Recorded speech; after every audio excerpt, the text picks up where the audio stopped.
Hello students, NS तथा GM classes में आपका स्वागत है। कल हम 8वां चैप्टर पढ़ रहे थे और 8वें चैप्टर के अंदर हमने 3 टॉपिक पढ़ लिए थे। 8वां जो चैप्टर है आपके पास में चुंबकत्व व चुंबकीय पदार्थों के गुण, उसके अंदर हमने 3 टॉपिक कंप्लीट कर लिए थे, जिसमें पहला टॉपिक था आपके पास में चुंबक और चुंबक के प्रकार और उनके उदाहरण। सेकंड था आपके पास में क्षार चुंबक और क्षार चुंबक किसे कहते हैं, उसके गुणधर्म क्या क्या हैं, तो वो भी हमने डिस्कस कर लिया था। और आपके पास में उससे अगले वाला आपके पास में टॉपिक था कि आपके पास में चुंबक से संबंधित महत्वपूर्ण परिभाषाएं, और उसमें भी हमने अध्ययन कर लिया था कि चुंबक से संबंधित महत्वपूर्ण परिभाषाएं कौन कौन सी हैं। अब इससे अगले वाला जो टॉपिक आता है वो है आपके पास में चुंबकीय बल रेखाएं या चुंबकीय क्षेत्र रेखाएं। तो अपना जो अगला टॉपिक है आज की क्लास में होगा वो है आपके पास में चुंबकीय बल रेखाएं या आपके पास में इसको हम बोल सकते हैं चुंबकीय क्षेत्र रेखाएं। चुंबकीय क्षेत्र रेखाएं, तो आपके पास में चुंबकीय बल रेखाएं या चुंबकीय क्षेत्र रेखाएं क्या होती हैं। कल हमने चुंबक के बारे में पढ़ा था कि आपके पास में चुंबक के 2 ध्रुव होते हैं और आपके पास में चुंबक के अंदर एक ऐसा गुण पाया जाता है, या तो वो किसी पदार्थ को आकर्षित करती है, वो क्या करती है, प्रतिकर्षित करती है। तो बात आती है आपके पास में चुंबकीय बल रेखाएं या चुंबकीय क्षेत्र रेखाएं किसे कहते हैं। अब आपके पास में चुंबकीय बल रेखाओं की डेफिनेशन को ध्यान से समझना कि आपके पास में चुंबकीय बल रेखाएं किसे कहते हैं कि आपके पास वह काल्पनिक बंधपथ है जिसके अनुदिश स्वतंत्र एकांक उत्तरी ध्रुव जिस पथ पर या जिस मार्ग पर बल लगाने का अनुसरण करता है, उस पथ को क्या कहते हैं, चुंबकीय बल रेखाएं या चुंबकीय क्षेत्र रेखाएं कहते हैं। दोबारा से डेफिनेशन सुनना कि वह काल्पनिक पथ जिस पर या जिसके अनुदिश आपके पास में स्वतंत्र एकांक उत्तरी ध्रुव जिस मार्ग के ऊपर बल लगाने का क्या करता है, अनुसरण करता है, उस मार्ग को क्या कहते हैं, उस पथ को क्या कहते हैं, चुंबकीय बल रेखाएं या चुंबकीय क्षेत्र रेखाएं कहते हैं।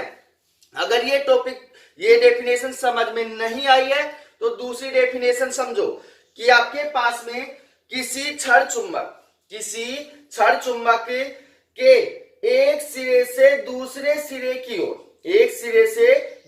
सिरे की ओर चुंबकीय सुई या कंपास सुई को ले जाया जाता है। आपके पास में कोई क्षण चुंबक है जिसके 2 सिरे हैं, 2 ध्रुव हैं, आपके पास में एक N है और दूसरा क्या है, S है। तो आपके पास में इस चुंबक के एक ध्रुव से दूसरे ध्रुव की ओर कंपास सुई या चुंबकीय सुई को ले जाया जाता है। तब आपके पास में जो कंपास सुई को ले जाएंगे तो इसके पथ के अंदर लगातार क्या होता रहता है, इसकी दिशा के अंदर लगातार क्या होता रहता है, परिवर्तन होता रहता है। और आपके पास में इसकी दिशा के अंदर लगातार जो परिवर्तन होता है वो एक वक्र आकार में प्राप्त होता है। कैसा प्राप्त होता है, वक्र आकार में प्राप्त होता है। तो आपके पास में इस वक्र को ही क्या कहते हैं, चुंबकीय बल रेखाएं कहते हैं। इस डेफिनेशन को दोबारा से सुन लेना कि जब आपके पास में किसी क्षण चुंबक के एक ध्रुव से दूसरे ध्रुव तक चुंबकीय सुई को ले जाया जाता है तो उसकी दिशा लगातार क्या होती रहती है, परिवर्तित होती रहती है। तो आपके पास उसका पथ भी लगातार क्या होता रहता है, परिवर्तित होता रहता है। इस कारण से आपके पास में जो पथ आता है वो कैसा आता है, वक्र आकार में आता है, और इस वक्र को ही क्या कहते हैं, चुंबकीय बल रेखाएं कहते हैं। अब अगला जो टॉपिक आपके पास में चुंबकीय बल रेखाओं के गुणधर्म, इसको अच्छे से समझना, क्योंकि आगे हम चुंबकीय क्षेत्र के बारे में, विद्युत चुंबकीय क्षेत्र की तीव्रता के बारे में अध्ययन करेंगे, तो उसके अंदर आपके पास में इनके गुणधर्मों की आवश्यकता पड़ेगी। तो आपके पास अगला टॉपिक है चुंबकीय बल रेखाएं या चुंबकीय क्षेत्र रेखाओं के गुणधर्म।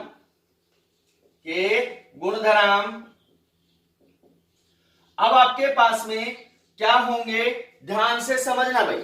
पहला गुणधर्म क्या है आपके पास में कि जो चुंबकीय बल रेखाएं होती हैं, मान लिया आपके पास में कोई चुंबक है जिसके कितने ध्रुव हैं, 2 ध्रुव हैं। एक ध्रुव आपके पास में क्या है, N है, और दूसरा क्या है, S है। अब आपके पास एक चुंबक लिया है, छड़ चुंबक लिया है जिसके 2 ध्रुव हैं, एक क्या है N है और दूसरा क्या है S है। तो इसका पहला गुणधर्म क्या कहता है, ध्यान से समझना कि आपके पास में जो चुंबकीय बल रेखाएं होती हैं एक वक्र आकार में चलती हैं। कैसे चलती हैं, वक्र आकार में चलती हैं।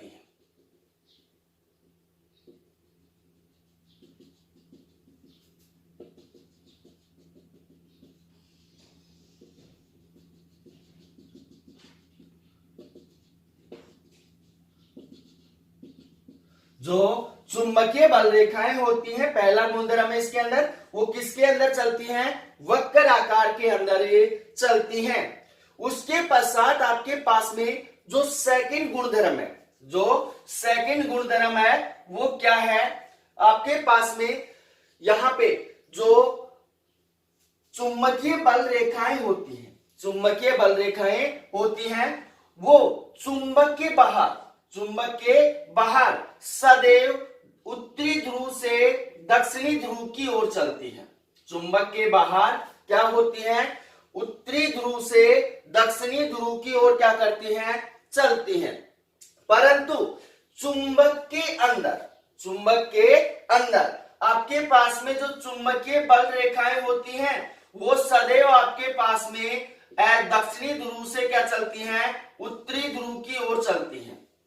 तो ध्यान देना भैया यहाँ पे कि आपके पास में चुंबक के बाहर जो चुंबकीय बल रेखाएं होती हैं वो उत्तरी ध्रुव से दक्षिणी ध्रुव की ओर चलती हैं, परंतु आपके पास में चुंबक के अंदर जो चुंबकीय बल रेखाएं होती हैं वो कौन से, दक्षिणी ध्रुव से उत्तरी ध्रुव की ओर चलती हैं। तो ये हो गया आपके पास में सेकेंड गुणधर्म। फर्स्ट गुणधर्म क्या था कि जो चुंबकीय बल रेखाएं होती हैं एक काल्पनिक वक्र पृष्ठ में होती हैं, और सेकंड आपके पास में जो चुंबकीय बल रेखाएं होती हैं वो चुंबक के बाहर उत्तरी ध्रुव से दक्षिणी ध्रुव की ओर चलती हैं, और परंतु चुंबक के अंदर दक्षिणी ध्रुव से क्या होती हैं, उत्तरी ध्रुव की ओर चलती हैं।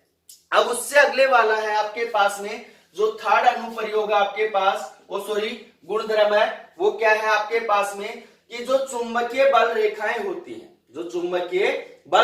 होती हैं वो कभी भी एक दूसरे को प्रतिच्छेद नहीं करती हैं, क्योंकि आपके पास में अगर ये चुंबकीय बल रेखाएं एक दूसरे को प्रतिच्छेद करेंगी तो कटान बिंदु के ऊपर, जिसके ऊपर वो काटेंगी, कटान बिंदु के ऊपर चुंबकीय क्षेत्र की 2 दिशाएं हो जाएंगी। चुंबकीय क्षेत्र की कितनी दिशाएं होंगी, 2 दिशाएं होंगी, और वो संभव नहीं है। इसलिए आपके पास में चुंबकीय बल रेखाएं कभी भी एक दूसरे को प्रतिच्छेद नहीं करती हैं। अब इससे अगले वाला जो गुणधर्म है वो क्या है कि आपके पास में चुंबकीय बल रेखाओं के ऊपर खींची गई जो स्पर्श रेखा है, आपके पास में चुंबकीय बल रेखाएं हैं, इनके ऊपर खींची गई जो स्पर्श रेखा है वो चुंबकीय क्षेत्र की दिशा को क्या करती हैं, व्यक्त करती हैं। चुंबकीय क्षेत्र की दिशा को क्या करती हैं, व्यक्त करती हैं। इसी कारण से आपके पास में जो चुंबकीय बल रेखाएं होती है कभी भी एक दूसरे को प्रतिच्छेद नहीं करती हैं, क्योंकि कटान बिंदु के ऊपर चुंबकीय क्षेत्र की कितनी दिशाएं हो जाएंगी, 2 दिशाएं हो जाएंगी, जो संभव नहीं है। अब उससे अगले वाला जो गुणधर्म है वो ये है कि आपके पास में जहां पर चुंबकीय बल रेखाएं क्या होती हैं, सघन होती हैं, वहां पर आपके पास में चुंबकीय क्षेत्र का मान क्या होता है, अधिक होता है, या आपके पास में ध्रुव प्रबलता का मान क्या होता है, अधिक होता है। तो आपके पास में यहाँ पे ध्यान देना कि आपके पास में ये चुंबकीय बल रेखाएं हैं, तो आपके पास में सघन कहां पे है, आपके पास में ध्रुवों के ऊपर है, क्योंकि यहाँ पे सभी चुंबकीय बल रेखाएं आकर आपस में क्या हो रही हैं, एकत्रित हो रही हैं। तो आपके पास में कहने का मतलब क्या है कि आपके पास में जहां पे चुंबकीय बल रेखाएं सघन होती हैं, वहां पे आपके पास में ध्रुव प्रबलता का मान क्या होता है, अधिक होता है, या आकर्षण करने की जो क्षमता होती है वो क्या होती है, अधिक होती है। परंतु आपके पास में इसके मध्य भाग के अंदर क्या होती है, चुंबकीय बल रेखाएं दूर दूर होती हैं, विरल होती हैं। विरल होने के कारण आपके पास में इसके मध्य भाग की जो ध्रुव प्रबलता है वो क्या होती है, कम होती है। इस कारण से आपके पास में मैंने गुणधर्म के अंदर भी बताया था कि आपके पास में इसके ध्रुवों के ऊपर जो ध्रुव प्रबलता होती है वो क्या होती है, अधिकतम होती है, परंतु इसके मध्य भाग के अंदर क्या होती है, ध्रुव प्रबलता सबसे कम होती है। तो इसका उदाहरण देने के लिए मैंने आपको समझाया था कि एक कार्डबोर्ड के ऊपर लोहे का बुरादा बिछाकर उसके मध्य क्या रखते हैं, छड़ चुंबक, या उसके ऊपर छड़ चुंबक को घुमाते हैं। तो आपके पास में जो लोहे का बुरादा है वो छड़ चुंबक के दोनों ध्रुवों के ऊपर क्या होता है, सर्वाधिक चिपकता है। तो इसका रीजन यही है क्योंकि यहाँ पे आपके पास में जो चुंबकीय बल रेखाएं हैं वो क्या होती हैं, सघन होती हैं। इस कारण से यहाँ पे ध्रुव प्रबलता का मान क्या होता है, अधिकतम होता है।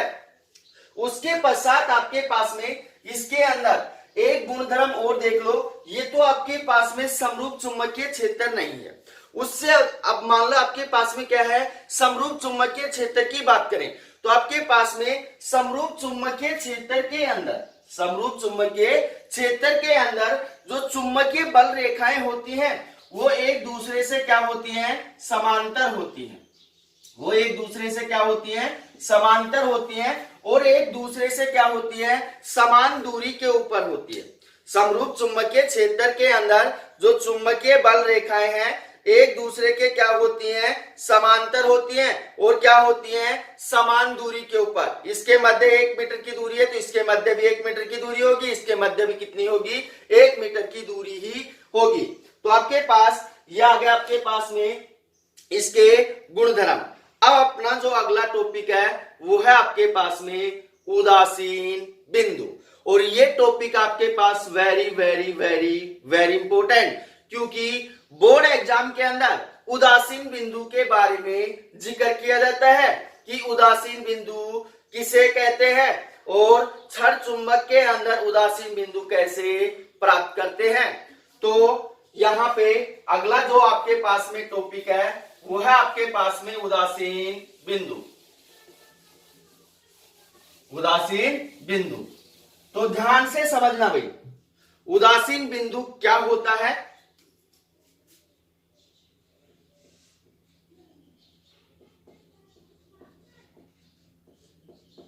उदासीन बिंदु, अब आपके पास में उदासीन बिंदु क्या होता है कि आपके पास वे बिंदु जहां आपके पास में क्या होता है, चुंबकीय जो पृथ्वी है उसका उत्तरी ध्रुव का ऊर्ध्वाधर घटक, जो आपके पास में चुंबकीय जो क्षेत्र आपके पास में उसका ऊर्ध्वाधर घटक और आपके पास में चुंबक के ऊर्ध्वाधर घटक, आपके पास में एक क्या है, पृथ्वी है और एक क्या है, चुंबक। इन दोनों का आपके पास इसके चुंबकीय क्षेत्र का ऊर्ध्वाधर घटक और आपके पास में चुंबक के क्षेत्र का ऊर्ध्वाधर घटक, जो चुंबक है उसके क्षेत्र का जो ऊर्ध्वाधर घटक है वो आपस में मान में क्या होता है, समान होता है, परंतु आपके पास दिशा के अंदर क्या होता है, विपरीत होता है।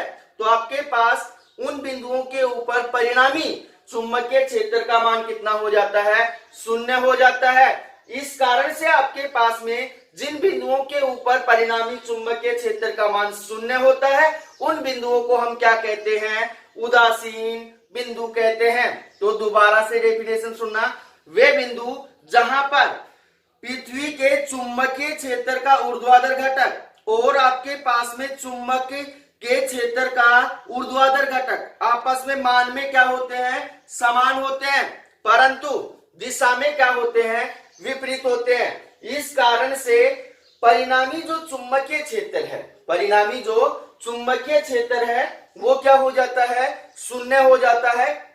तो उन बिंदुओं को क्या कहते हैं, उदासीन बिंदु कहते हैं। इसकी साधारण सी डेफिनेशन समझ लो कि वे बिंदु जहां पे आपके पास में क्या होता है, परिणामी चुंबकीय क्षेत्र क्या होता है, शून्य होता है, उसे क्या कहते हैं, उदासीन बिंदु कहते हैं। या फिर आपके पास में इसकी दूसरी डेफिनेशन के बारे में हम जिक्र करें तो दूसरी डेफिनेशन क्या है कि आपके पास में वे बिंदु जहां पे कोई भी चुंबकीय बल रेखा उपस्थित नहीं होती है, या वे बिंदु जहां से कोई भी चुंबकीय बल रेखा नहीं गुजरती है, उस बिंदु को क्या कहते हैं, उदासीन बिंदु कहते हैं। ये डेफिनेशन सटीक डेफिनेशन रहेगी कि आपके पास वे बिंदु जहां से कोई भी चुंबकीय बल रेखा नहीं गुजरती है, तो आपके पास में उन बिंदुओं को क्या कहते हैं, उदासीन बिंदु कहते हैं। इसको हम दूसरा थोड़ा इजी शब्दों में हम बोल सकते हैं कि आपके पास में वह बिंदु जहां पे कोई चुंबकीय क्षेत्र उपस्थित नहीं होता है, उन बिंदुओं को क्या कहते हैं, उदासीन बिंदु कहते हैं। अब आपके पास में ये क्षण चुंबक है, इस क्षण चुंबक के कारण कहां कहां हमें उदासीन बिंदु प्राप्त होंगे वो हम क्या करेंगे, अभी निकालेंगे। अब आपके पास में इसके अंदर फर्स्ट पॉइंट आता है कि जब आपके पास में क्षण चुंबक का उत्तरी ध्रुव, क्षण चुंबक का दक्षिणी ध्रुव मान लो, आपके पास पहले दक्षिणी ध्रुव के बारे में बात कर लेते हैं। क्षण चुंबक का जो दक्षिणी ध्रुव है वो भौगोलिक क्या होता है, उत्तर में होता है। तो आपके पास में उदासीन बिंदु कहां प्राप्त होंगे, इसके बारे में हम अभी जिक्र करेंगे। तो इसके अंदर आपके पास में फर्स्ट पॉइंट है, जब क्षण चुंबक का दक्षिणी ध्रुव, क्षण चुंबक का दक्षिणी ध्रुव भौगोलिक उत्तर में होता है, भौगोलिक उत्तर में होता है, तो आपके पास में उदासीन बिंदु कहां प्राप्त होंगे। माना आपके पास में एक क्षण चुंबक है जिसके दो ध्रुव हैं, कितने ध्रुव हैं, दो ध्रुव हैं, एक आपके पास में N है और दूसरा क्या है, S है। अब आपके पास इस टॉपिक के अंदर क्या कहा गया है कि जब क्षण चुंबक का दक्षिणी ध्रुव भौगोलिक क्या होता है, उत्तर में होता है, इस साइड आपके पास में क्या है, नॉर्थ है, और इस साइड क्या है आपके पास में, साउथ है। तो आपके पास ये भौगोलिक है, ये आपके पास भौगोलिक उत्तरी ध्रुव है, ये क्या है, भौगोलिक दक्षिणी ध्रुव है। तो आपके पास में जो चुंबकीय बल रेखाएं होती हैं वो सदैव कौन से कौन से की ओर चलती हैं, आपके पास में N ध्रुव से क्या होती हैं, S ध्रुव की ओर चलती हैं, N ध्रुव से S ध्रुव की ओर चलती हैं। तो यहां पे ध्यान देना भाई, इस टॉपिक के अंदर क्या कहा गया है कि जब आपके पास में क्षण चुंबक का जो दक्षिणी ध्रुव है वो भौगोलिक क्या है, उत्तर में है, तो आपके पास में जो उदासीन बिंदु प्राप्त होते हैं वो क्या होते हैं, इस जो क्षण चुंबक है इसके अक्ष के ऊपर प्राप्त होते हैं। कहां प्राप्त होते हैं, अक्ष के ऊपर। एक बिंदु यहां प्राप्त होगा और एक बिंदु यहां प्राप्त होगा, एक बिंदु यहां प्राप्त होगा और एक बिंदु यहां प्राप्त होगा। तो फर्स्ट पॉइंट आपको समझ में आ गया होगा कि जब आपके पास में क्षण चुंबक का जो दक्षिणी ध्रुव है भौगोलिक क्या होता है, उत्तर में होता है, तब आपके पास में यहां पे जो उदासीन बिंदु होते हैं वो क्षण चुंबक के अक्ष के ऊपर दो बिंदु प्राप्त होते हैं। कितने उदासीन बिंदु प्राप्त होते हैं, दो उदासीन बिंदु प्राप्त होते हैं। तो इसको हम साधारण रूप से समझें तो आपके पास में ये क्या है, पृथ्वी है, और ये क्या है आपके पास में, क्षण चुंबक है। आपके पास में पृथ्वी का ये सिरा क्या है, आपके पास दक्षिणी ध्रुव है, और ये कौन सा है, उत्तरी ध्रुव है। और ये आपके पास में क्या है, क्षण चुंबक है, इसका ये सिरा कौन सा ध्रुव है, दक्षिणी ध्रुव है, और आपके पास में ये सिरा कौन सा ध्रुव है, उत्तरी ध्रुव है। अब आपके पास में यहां देखना कि जब आपके पास में क्षण चुंबक का दक्षिणी ध्रुव, ये ध्रुव पृथ्वी के भौगोलिक उत्तरी ध्रुव की ओर होता है, तब आपके पास में इन दोनों के मध्य यहां जो उदासीन बिंदु प्राप्त होगा वो कैसे प्राप्त होगा, क्षण चुंबक के अक्ष के ऊपर प्राप्त होंगे। और कितने प्राप्त होंगे, 2 प्राप्त होंगे। उससे अगले वाला जो टॉपिक है कि आपके पास में जब क्षण चुंबक का जो उत्तरी ध्रुव है वो क्या है, भौगोलिक के उत्तर में है। तो सेकंड पॉइंट आपके पास में जब क्षण चुंबक का उत्तरी ध्रुव भौगोलिक उत्तर में है, भौगोलिक उत्तर में है, तो आपके पास उदासीन बिंदु कहां कहां प्राप्त होंगे। ध्यान से समझना कि आपके पास में ये क्षण चुंबक है, इसके 2 ध्रुव हैं, आपके पास में एक एस है और दूसरा क्या है, एन है। ये आपके पास में भौगोलिक उत्तरी ध्रुव है और ये क्या है, भौगोलिक दक्षिणी ध्रुव है। अब यहाँ पे टॉपिक क्या कह रहा है, जब क्षण चुंबक का उत्तरी ध्रुव भौगोलिक क्या होता है, उत्तर में होता है, तो इस साइड आपके पास क्या होंगी, चुंबकीय बल रेखाएं होंगी। क्या होंगी, चुंबकीय बल रेखाएं होंगी। तो यहां ध्यान देना भाई, आपके पास में जो उदासीन बिंदु होगा वो आपके पास में क्या होगा, इस जो क्षण चुंबक है इसके निरक्ष पर प्राप्त होगा। कहां प्राप्त होगा, निरक्ष के ऊपर। तो ध्यान देना कि जब क्षण चुंबक का उत्तरी ध्रुव भौगोलिक उत्तर में होता है तब आपके पास में 2 उदासीन बिंदु क्षण चुंबक के क्या होते हैं, निरक्ष पर प्राप्त होते हैं। और जब आपके पास में क्षण चुंबक का दक्षिणी ध्रुव भौगोलिक उत्तर में होता है तो उदासीन बिंदु क्षण चुंबक के अक्ष के ऊपर प्राप्त होते हैं। उसके पश्चात इसके अंदर जो तीसरा पॉइंट आता है वो है कि जब क्षण चुंबक को पृथ्वी के अंदर लंबवत गाड़ दिया जाता है, जब क्षण चुंबक को पृथ्वी के अंदर लंबवत गाड़ दिया जाता है, आपके पास में ये क्षण चुंबक है जिसके आपके पास में 2 सिरे हैं, एक सिरा आपके पास में एन है और दूसरा क्या है, एस है। तो आपके पास में यहां पे क्या होंगी, चुंबकीय बल रेखा इस प्रकार से गुजरेगी। जब इस क्षण चुंबक को पृथ्वी के अंदर क्या कर देंगे, लंबवत गाड़ देंगे, तो आपके पास में एक उदासीन बिंदु अक्ष के ऊपर प्राप्त होगा। एक ही उदासीन बिंदु क्या होगा, और वो भी कहां प्राप्त होगा, अक्ष के ऊपर प्राप्त होगा।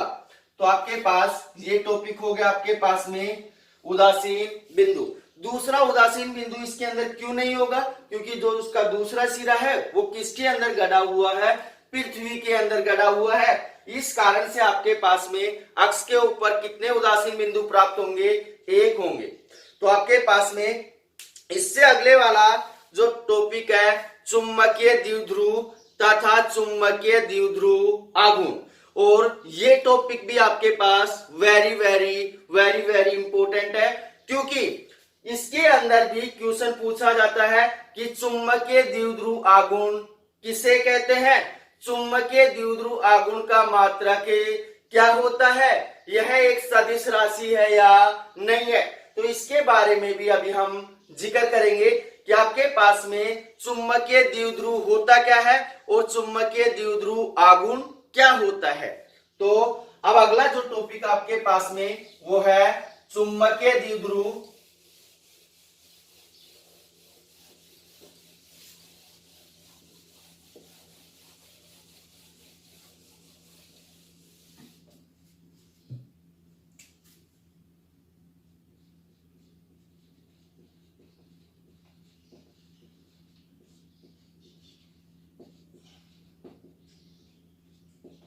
चुंबकीय द्विध्रुव तथा चुंबकीय द्विध्रुव आघूर्ण, चुंबकीय द्विध्रुव आघूर्ण। तो सबसे पहले हम इस टॉपिक के अंदर चुंबकीय द्विध्रुव आघूर्ण के बारे में, चुंबकीय द्विध्रुव के बारे में जिक्र करेंगे। तो आपके पास में इसके अंदर फर्स्ट पॉइंट आता है चुंबकीय द्विध्रुव।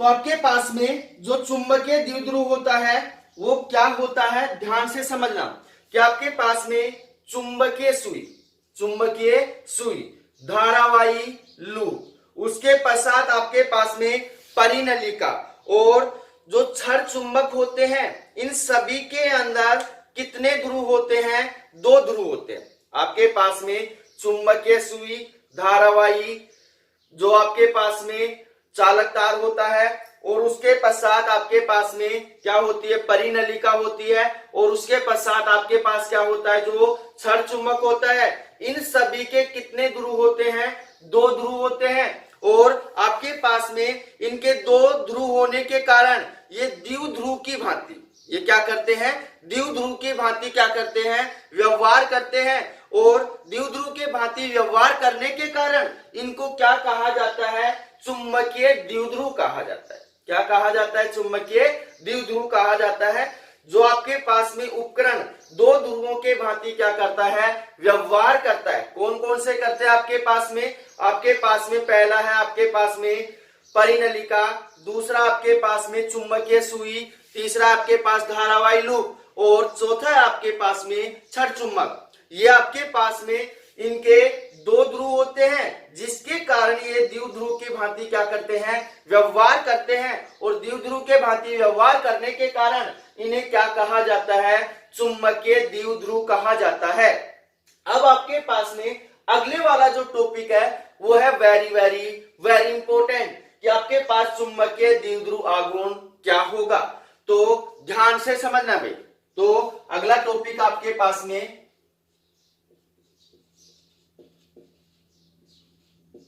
चुंबकीय द्विध्रुव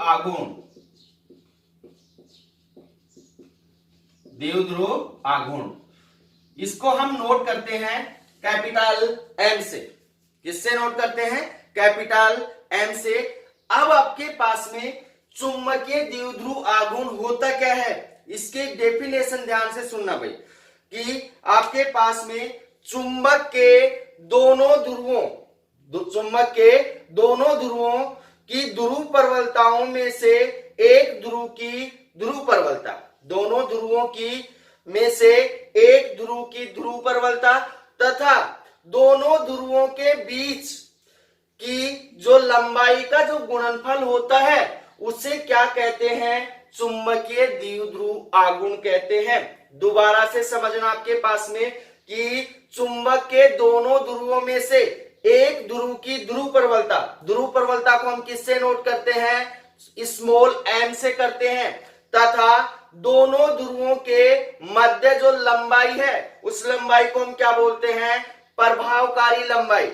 तो इन दोनों के मध्य का जो गुणनफल है उसे क्या कहते हैं, चुंबकीय द्विध्रुव आघूर्ण कहते हैं। और चुंबकीय द्विध्रुव आघूर्ण को हम किससे प्रदर्शित करते हैं, कैपिटल एम से प्रदर्शित करते हैं। इसलिए आपके पास में चुंबकीय द्विध्रुव आघूर्ण एम बराबर क्या हो जाएगा, दोनों ध्रुवों में से एक ध्रुव की प्रबलता। आपके पास एक ध्रुव की प्रबलता कितना हो गया, एम, गुणा आपके पास में दोनों ध्रुवों के मध्य लंबाई। अब मैंने वहां पे उस क्षण चुंबक के गुणधर्म के अंदर बताया था कि दोनों ध्रुवों के मध्य जो लंबाई होती है वो कितनी मानते हैं हम, 2l मानते हैं। और ये वास्तविक लंबाई की कितना गुना होती है, 5/6 गुना होती है। इसलिए आपके पास में m गुना 2l, ये मान आपके पास में क्या कहलाता है, चुंबकीय द्विध्रुव आघूर्ण कहलाता है। क्या कहलाता है, चुंबकीय द्विध्रुव आघूर्ण कहलाता है।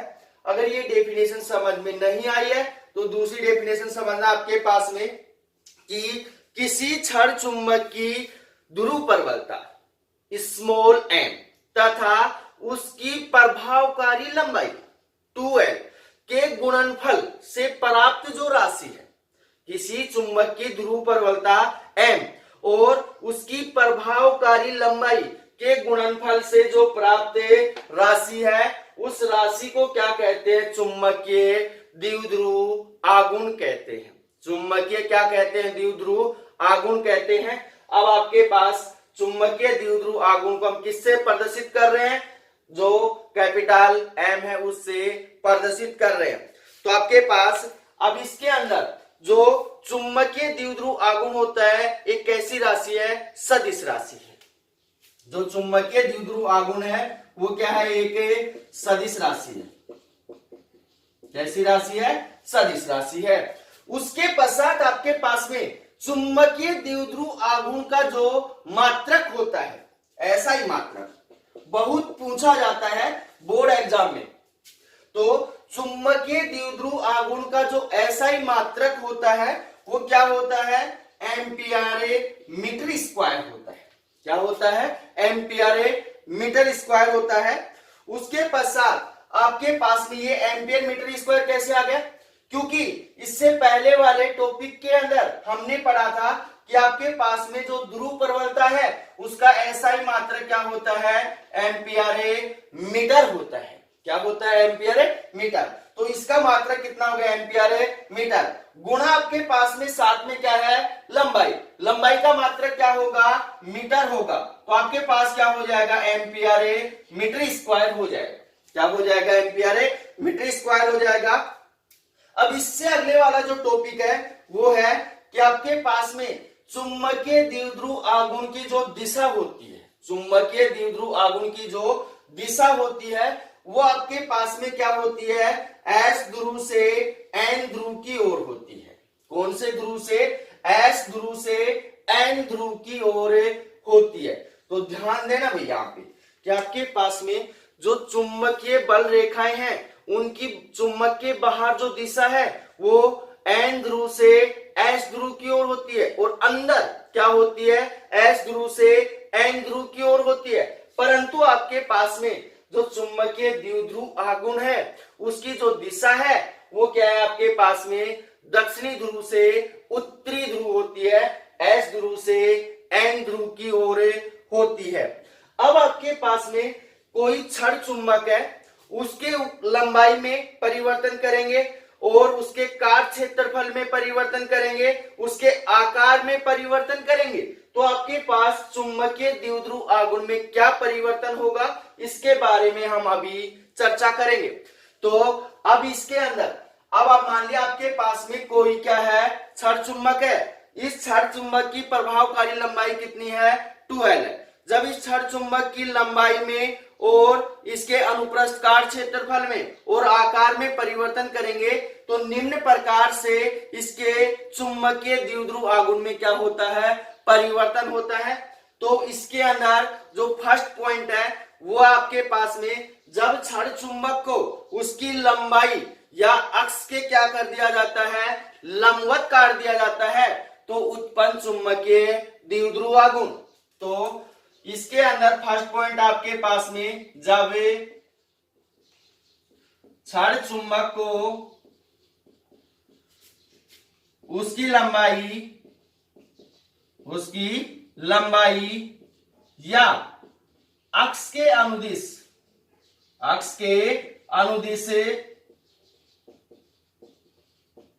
समान दो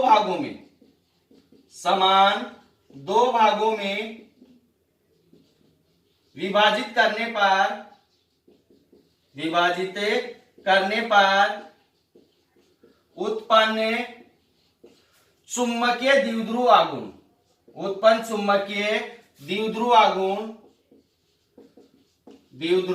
आघूर्ण। अब आपके पास में उत्पन्न चुंबकीय द्विध्रुव आघूर्ण क्या होगा, माना आपके पास में एक क्या है, छड़ चुंबक है, एक क्या है, छड़ चुंबक है और इसके कितने ध्रुव हैं, 2 ध्रुव हैं, एन और एस। अब आपके पास में ये छड़ चुंबक का क्या है, अक्ष है, चुंबकीय क्या है, अक्ष है। अब टॉपिक क्या कह रहा है आपके पास में, ये छड़ चुंबक का अक्ष है तो इसकी प्रभावकारी लंबाई कितनी होगी, 2L होगी। दोनों ध्रुवों के मध्य की दूरी कितनी है, L है। कितनी है, L। तो यहां पे ध्यान देना भाई, टॉपिक कह रहा है जब छड़ चुंबक को उसकी लंबाई या अक्ष के अनुदिश, इसकी लंबाई ये है और इसका अक्ष ये है, इसके अनुदिश समान दो भागों में विभाजित करने पर, समान दो भागों में विभाजित करने पर जो उत्पन्न चुंबकीय द्विध्रुव आघूर्ण है वो क्या होगा। अब इसको समान दो भागों के अंदर, यहाँ पे इसका चुंबकीय द्विध्रुव आघूर्ण कितना, वो सॉरी ध्रुव प्रबलता कितनी है, m है, और यहाँ पे कितनी है, m है। इसको समान दो भागों के अंदर विभाजित कर देंगे, इसकी लंबाई के या अक्ष के अनुदिश समान दो भागों के अंदर विभाजित करेंगे तो आपके पास में, यहां ध्यान देना कि मैंने गुणधर्म के अंदर बताया था कि जब क्षण चुंबक को उसके अनुदिश, अक्ष के अनुदिश समान दो भागों के अंदर विभाजित करते हैं तो उसकी ध्रुव प्रबलता क्या हो जाती है, आधी हो जाती है। तो आपके पास ऊपर वाले भाग की ध्रुव प्रबलता कितनी हो जाएगी, m/2, और नीचे वाले भाग की कितनी होगी, m/2। यहाँ पे भी कितनी हो जाएगी, m/2, और यहाँ पे भी कितनी होगी, m/2। तो आपके पास में जो उत्पन्न चुंबकीय द्विध्रुव आघूर्ण है वो मान लिया आपके पास कितना है, m डैश है। तो m डैश बराबर कितना होगा आपके पास में, आपके पास उसी डेफिनेशन से, चुंबकीय द्विध्रुव आघूर्ण की डेफिनेशन से कि आपके पास में एक ध्रुव की ध्रुव प्रबलता कितनी, आपके पास में m/2 गुणा आपके पास में उसकी लंबाई, लंबाई कितनी है आपके पास में, 2 है, कितनी है, 2 है। तो यहां ध्यान देना भाई, इसकी लंबाई के अंदर कोई परिवर्तन नहीं हो रहा है क्योंकि इसकी लंबाई इसके अक्ष के अनुदिश काट रहे, ये लंबाई क्या रहती है, समान रहती है, इसमें कोई परिवर्तन नहीं होता है। चूंकि आपके पास में यहाँ पे चुंबकीय द्विध्रुव आघूर्ण की परिभाषा से कैपिटल M बराबर क्या होता है, m गुणा 2l। तो m गुणा 2l का मान क्या डाल सकते हैं, हमें कैपिटल M डाल सकते हैं। तो आपके पास में m डैश बराबर कितना होगा, आपके पास में m बटे कितना हो जाएगा, 2। और ये समीकरण हमें क्या बताना चाह रहा है, ध्यान से समझना कि आपके पास में जब किसी क्षण चुंबक को उसकी लंबाई के अनुदिश समान दो भागों में विभाजित करते हैं तो उसका चुंबकीय द्विध्रुव आघूर्ण क्या हो जाता है, आधा हो जाता है। क्या हो जाता है, आधा हो जाता है। अब इसके अंदर आपके पास जो अगला पॉइंट है वो है आपके पास जब क्षण चुंबक को उसकी लंबाई या अक्ष के लंबवत समान दो भागों में काटने पर, तो यहां लिख रहा हूं भाई मैं,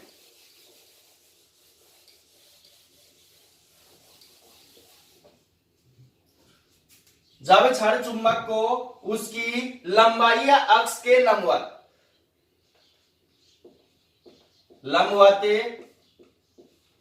समान दो भागों में काटने पर जो उत्पन्न चुंबकीय द्विध्रुव आघूर्ण होगा वो क्या होगा, ध्यान से समझना कि आपके पास में एक क्षण चुंबक है जिसके कितने ध्रुव हैं, 2 ध्रुव हैं, एक N है और दूसरा क्या है, S है, और ये इसका क्या है, अक्ष है, और ये इसकी क्या है, प्रभावकारी लंबाई 2l है। टॉपिक क्या कह रहा है कि जब क्षण चुंबक को उसकी लंबाई या अक्ष के लंबवत समान दो भागों में काटने पर, समान दो भागों में काटने पर तो उसके ऊपर उत्पन्न जो चुंबकीय द्विध्रुव आघूर्ण है वो क्या होगा। तो यहां ध्यान से समझना कि आपके पास में उत्पन्न जो चुंबकीय द्विध्रुव आघूर्ण है वो क्या होगा, यहाँ पे इसकी लंबाई क्या हो जाती है, आधी हो जाती है, क्योंकि इसकी कंप्लीट जो लंबाई है वो कितनी है, 2l है। तो यहाँ लंबाई कितनी हो गई, l, और यहाँ लंबाई कितनी हो गई, l। तो आपके पास में जो उत्पन्न चुंबकीय द्विध्रुव आघूर्ण है वो मान लिया आपके पास कितना है, m डैश है। m डैश बराबर कितना होगा, आपके पास में दोनों की ध्रुव प्रबलताओं में कोई परिवर्तन नहीं होता है, तो आपके पास m गुणा कितना हो जाएगा, 2l बटे 2, या इसको l भी लिख सकते हैं, क्या लिख सकते हैं, l। तो यहाँ l लिखेंगे तो बाद में इसको 2 से गुणा और 2 से क्या करना पड़ेगा, भाग करना पड़ेगा। इस वजह से मैंने क्या लिख दिया, 2l बटे 2। चूंकि आपके पास में m मल्टीप्लाई 2l बराबर क्या होता है आपके पास में, कैपिटल M, और कैपिटल M क्या है आपके पास में, चुंबकीय द्विध्रुव आघूर्ण है। तो आपके पास क्या होगा, m डैश बराबर हो जाएगा m बटे 2। तो यहाँ पे भी ध्यान देना कि आपके पास जब क्षण चुंबक को उसकी लंबाई के लंबवत काटा जाता है तब आपके पास उसका जो चुंबकीय द्विध्रुव आघूर्ण है वो भी क्या हो जाता है, आधा हो जाता है। चाहे लंबाई के लंबवत काट दो या अक्ष के अनुदिश काट दो तो उसका चुंबकीय द्विध्रुव आघूर्ण क्या हो जाता है, आधा हो जाता है। अब इसके अंदर जो तीसरा पॉइंट आता है वो है इंपॉर्टेंट। क्या है कि जब छड़ चुंबक को आर त्रिज्या के अर्धवर्त में मोड़ दिया जाए, जब छड़ चुंबक को आर त्रिज्या के अर्धवर्त में मोड़ दिया जाए, उसके आकार में परिवर्तन कर दिया जाए, तो आपके पास जो उत्पन्न चुंबकीय द्विध्रुव आघूर्ण है वो क्या होगा, वो अभी हमें निकालेंगे। तो आपके पास तीसरा पॉइंट है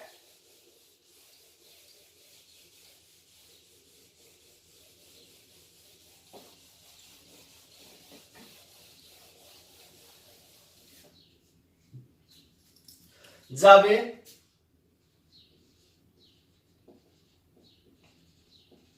छड़ चुंबक को आर त्रिज्या के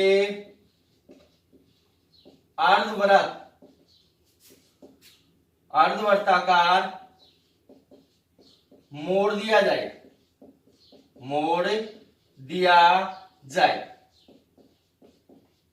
तो अब आपके पास में ये छड़ चुंबक है, इसको आर अर्धवर्ताकार रूप में क्या करते हैं, मोड़ते हैं। तो आपके पास में जो उत्पन्न चुंबकीय द्विध्रुव आघूर्ण होगा वो क्या होगा, अभी हम निकालेंगे। तो यहां पे ध्यान से समझना भाई कि माना आपके पास में एक क्या है, छड़ चुंबक है, जिसकी आपके पास में दो ध्रुव है, एक ध्रुव क्या है, एन है, और दूसरा कितना है, एस है, दूसरा कितना है, एस है, और ये इसका क्या है, अक्ष है। अब आपके पास में इस छड़ चुंबक की जो प्रभावकारी लंबाई है वो माना कितना है, आपके पास में 2l है, कितनी है, 2l है। तो आपके पास यहाँ पे जब इसकी प्रभावकारी लंबाई 2l और इसकी जो ध्रुव प्रबलता है वो मान लिया कितनी है, m है, तो आपके पास में यहाँ पे ध्यान देना, तो इस छड़ चुंबक का चुंबकीय द्विध्रुव आघूर्ण हम आसानी से निकाल सकते हैं। दोनों ध्रुवों में से एक ध्रुव की ध्रुव प्रबलता और उसकी प्रभावकारी लंबाई का जो गुणनफल होगा वो क्या होगा, चुंबकीय द्विध्रुव आघूर्ण होगा। तो इस छड़ चुंबक का जो चुंबकीय द्विध्रुव आघूर्ण है m बराबर कितना हो जाएगा, m इंटू कितना हो गया, 2 है। समीकरण नंबर कितना आ गया, 8। अब उसके पश्चात इस छड़ चुंबक को आर त्रिज्या के अर्धवर्त के अंदर क्या करते हैं, मोड़ते हैं। तो आपके पास में ये छड़ चुंबक है, इस छड़ चुंबक को आर त्रिज्या के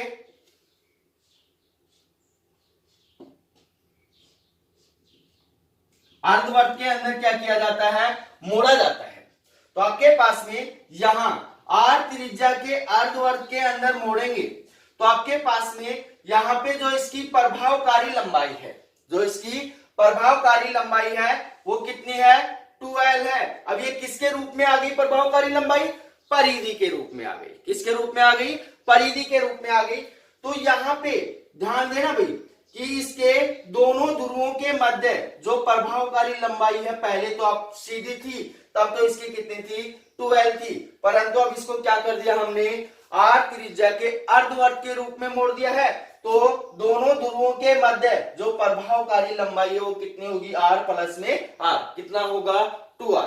तो आपके पास में जब इसकी प्रभावकारी लंबाई कितनी है, 2r है, तो उत्पन्न चुंबकीय द्विध्रुव आघूर्ण, यहां लिख रहा हूं, यदि दोनों ध्रुवों के मध्य प्रभावकारी लंबाई 2r है तो उत्पन्न चुंबकीय द्विध्रुव आघूर्ण आपके पास क्या होगा, m डैश बराबर क्या होगा, m गुणा 2r, m गुणा 2r।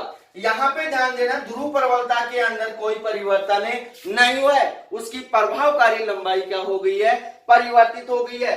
तो यह आ गया आपके पास समीकरण नंबर 2। अब इस चित्र के अंदर देखो भाई कि आपके पास में इसकी जो पहले वास्तविक जो प्रभावकारी लंबाई है वो कितनी है, 2l है, कितनी है, 2l। अब आपके पास में जो वास्तविक प्रभावकारी लंबाई है वो किसमें परिवर्तित हो चुकी है, जो अर्धवर्त है उसकी परिधि में परिवर्तित हो चुकी है। तो आपके पास 2l बराबर क्या होगा, पाई r होगा, क्योंकि आपके पास में एक संपूर्ण वर्त की जो परिधि होती है वो कितनी होती है, 2 पाई r होती है। परंतु हमने वर्त कैसा लिया है, अर्धवर्त लिया है। इस कारण से आपके पास में इसकी जो परिधि होगी वो क्या होगी, पाई r होगी। तो आपके पास यहां लिखेंगे 12 बराबर क्या हो जाएगा, पाई r हो जाएगा। तो पाई को इस साइड भेजेंगे तो r बराबर कितना हो जाएगा, 12 बटे कितना हो गया, पाई। 12 बटे कितना हो गया, पाई।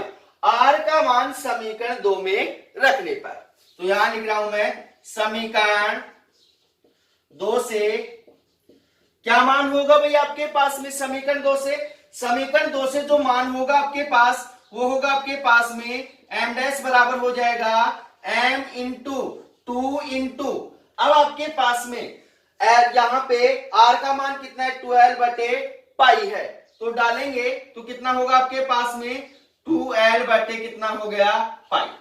12 बटे पाई। अब यहां पे ध्यान देना, 2 बटे पाई को क्या कर लो, बाहर निकाल लो, तो आपके पास m डैश बराबर कितना हो जाएगा, 2 बटे पाई इंटू कितना हो जाएगा, m into 2l, m into 2l।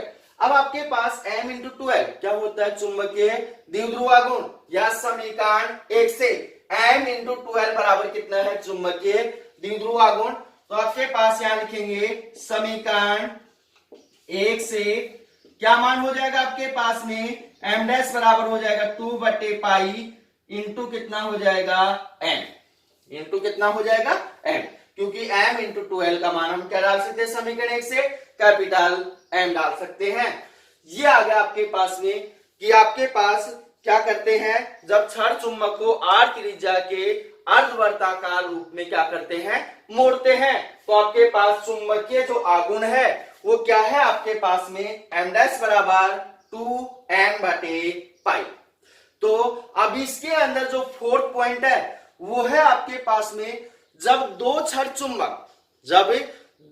चुंबक जिनकी ध्रुव प्रबलताएं क्रमशः कितनी हैं, m1 और m2 हैं, और दोनों एक दूसरे से क्या है, थीटा कोण पर है, दोनों एक दूसरे से क्या है, थीटा कोण पर है, तो आपके पास चुंबकीय आघूर्ण का मान क्या होगा।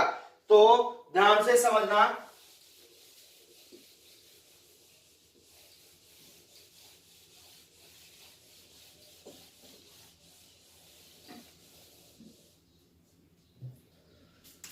फोर्थ पॉइंट आपके पास में, जब दो क्षण चुंबक जिनकी ध्रुव प्रबलता ये क्रमशः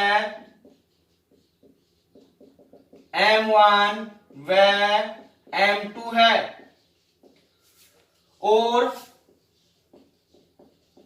दोनों थीटा कोण पर स्थित है, दोनों क्या है, थीटा कोण पर स्थित है, तो आपके पास उत्पन्न जो चुंबकीय क्षेत्र है, उत्पन्न जो चुंबकीय क्षेत्र या चुंबकीय द्विध्रुव आघूर्ण है वो क्या होगा, तुम्हारा आपके पास में दो क्षण चुंबक हैं, एक क्षण चुंबक आपके पास में क्या है, N और S है, दूसरी क्षण चुंबक क्या है आपके पास में, ये है N और S।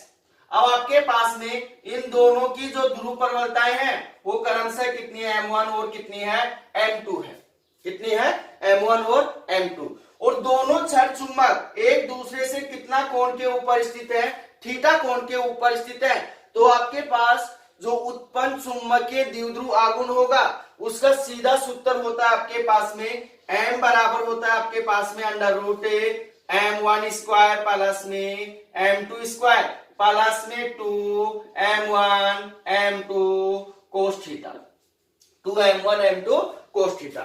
ये सूत्र आपको याद रखना पड़ेगा क्योंकि ये न्यूमेरिकल में काम आएगा। ये सूत्र कि आपके पास जब दो क्षण चुंबक एक दूसरे से क्या है, थीटा कोण के ऊपर स्थित है और उनका जो चुंबकीय द्विध्रुव आघूर्ण है वो क्रमशः कितना है, वो ध्रुव प्रबलताएं क्रमशः कितनी है, m1 और m2 है, तब आपके पास में उनके कारण उत्पन्न जो चुंबकीय द्विध्रुव आघूर्ण है m बराबर कितना होगा, √m1² प्लस में m2² प्लस में 2m1 m2 होगा। तो ये हो गए आपके पास में चुंबकीय द्विध्रुव आघूर्ण। अब इससे अगले वाला जो टॉपिक आपके पास में वो है धारावाही लूप का चुंबकीय द्विध्रुव आघूर्ण। ये टॉपिक भी अच्छा टॉपिक है।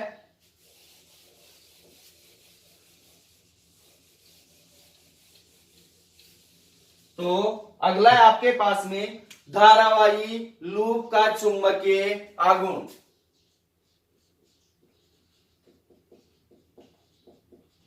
धारावाही लूप का चुंबकीय द्विध्रुव आघूर्ण।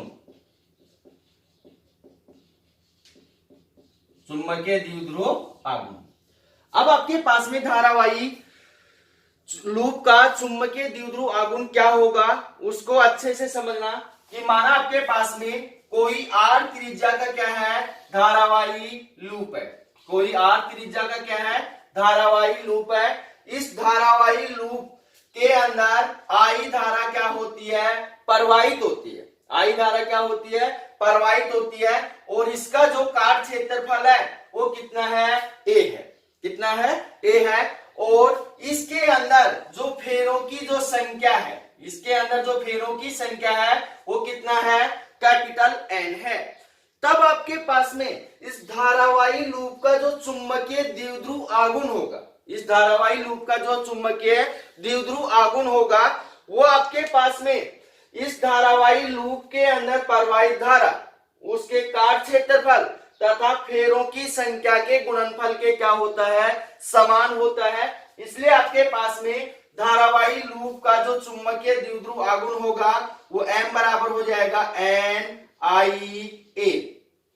तो ये सूत्र याद रख लेना। इससे हम लिख सकते हैं कि आपके पास में धारावाही लूप का जो चुंबकीय द्विध्रुव आघूर्ण होगा वो उस धारावाही लूप के अंदर फेरों की संख्या, उसके अंदर प्रवाहित धारा I तथा उसके काट क्षेत्रफल A के गुणनफल के क्या होता है, समान होता है। और आपके पास में इस धारावाही लूप के कारण उत्पन्न जो चुंबकीय द्विध्रुव आघूर्ण की जो दिशा है वो इसके तल के क्या होगी, लंबवत बाहर की ओर होगी। लंबवत क्या होगी, बाहर की ओर होगी।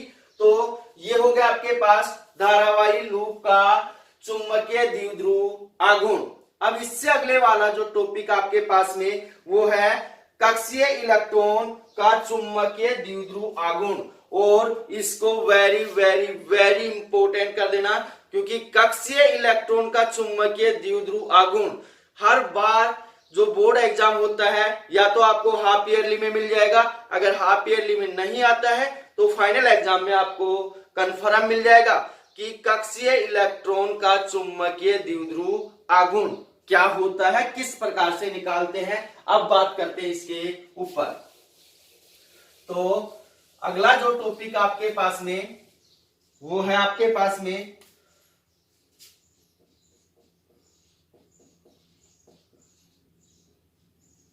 कक्षीय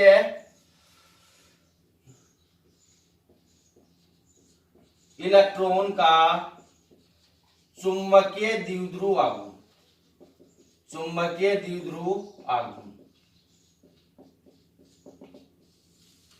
कक्षीय इलेक्ट्रॉन का चुंबकीय द्विध्रुव आघूर्ण क्या होगा इसको अच्छे से समझना कि आपके पास में कोई भी जो इलेक्ट्रॉन होता है वो क्या करता है, वर्ताकार पथ के अंदर क्या करता है, गति करता है। वर्ताकार पथ के अंदर क्या करता है, गति करता है। तो जब आपके पास में इलेक्ट्रॉन वर्ताकार पथ के अंदर गति करता है तो आपके पास में क्या करता है, वो आपके पास विद्युत धारावाही लूप के क्या होता है, समान होता है। क्योंकि मैंने अब इससे पहले वाले टॉपिक के अंदर अभी आपको बताया है कि धारावाही लूप का उत्पन्न चुंबकीय द्विध्रुव आघूर्ण, जब आपके पास कोई इलेक्ट्रॉन क्या करता है, वर्ताकार कक्षा के अंदर क्या करता है, चक्कर लगाता है। क्योंकि हम जानते हैं जो इलेक्ट्रॉन होते हैं वो नाभिक के चारों ओर क्या करते हैं, वर्ताकार कक्षा के अंदर चक्कर लगाते हैं। तो आपके पास मान लिया आपके पास में कोई इलेक्ट्रॉन है, वो आर त्रिज्या की वर्ताकार कक्षा के अंदर क्या करता है, v वेग से चक्कर लगाता है। कितने वेग से चक्कर लगाता है, v वेग से चक्कर लगाता है। तो आपके पास ये चक्कर लगाता हुआ जो इलेक्ट्रॉन है, चक्कर लगाता हुआ जो इलेक्ट्रॉन है, ये क्या है, आपके पास में एक धारावाही लूप के क्या होता है, समान होता है। और अब आपके पास में धारावाही लूप के समान होगा तो आपके पास में इसका जो चुंबकीय द्विध्रुव आघूर्ण होगा वो भी किसके समान होगा, धारावाही लूप के समान ही होगा। और धारावाही लूप के अंदर हमने जो चुंबकीय द्विध्रुव आघूर्ण निकाला था वो m बराबर कितना आया था, NiA आया था। तो आपके पास में यहां पे लिख रहा हूं, कक्षीय इलेक्ट्रॉन का चुंबकीय द्विध्रुव आघूर्ण क्या होगा, धारावाही लूप के क्या होगा, समान होगा। इसलिए आपके पास में इसलिए m बराबर कितना हो जाएगा, आपके पास में m बराबर हो जाएगा NiA। अब यहां पे ध्यान देना कि जो इलेक्ट्रॉन होता है, एक इलेक्ट्रॉन एक ही कक्षा के अंदर क्या करता है, गति करता है। एक इलेक्ट्रॉन एक ही कक्षा के अंदर क्या करता है, गति करता है। इसलिए आपके पास में फेरों की संख्या, चूंकि n बराबर कितना हो जाएगा, a, क्योंकि कितने फेरे हैं, एक फेरा है, तो आपके पास m बराबर कितना हो गया, IA। तो ये आ गया आपके पास समीकरण नंबर ए। समीकरण नंबर ए। उससे आगे समझना विद्युत धारा की परिभाषा से।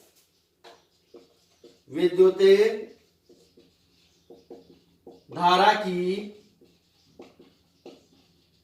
परिभाषा से आपके पास में विद्युत धारा की परिभाषा से क्या होगा, I बराबर क्या होता है आपके पास में Q अपॉन में T। Q अपॉन में T। आवेशों के सतत प्रवाह की दर को ही क्या कहते हैं, विद्युत धारा कहते हैं। इसलिए I बराबर Q अपॉन में T।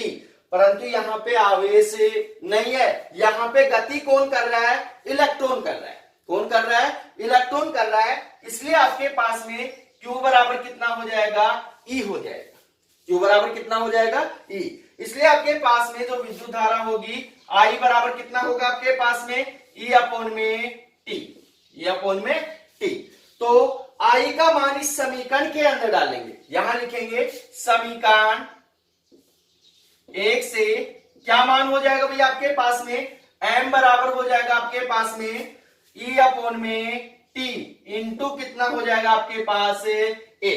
इंटू कितना हो जाएगा A।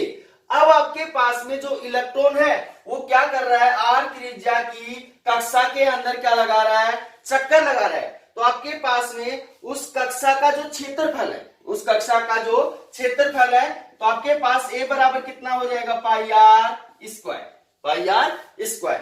तो ये मान उठाकर यहां डालेंगे तो आपके पास m बराबर कितना होगा, E अपॉन में T इंटू कितना हो जाएगा, पाई आर स्क्वायर हो जाएगा।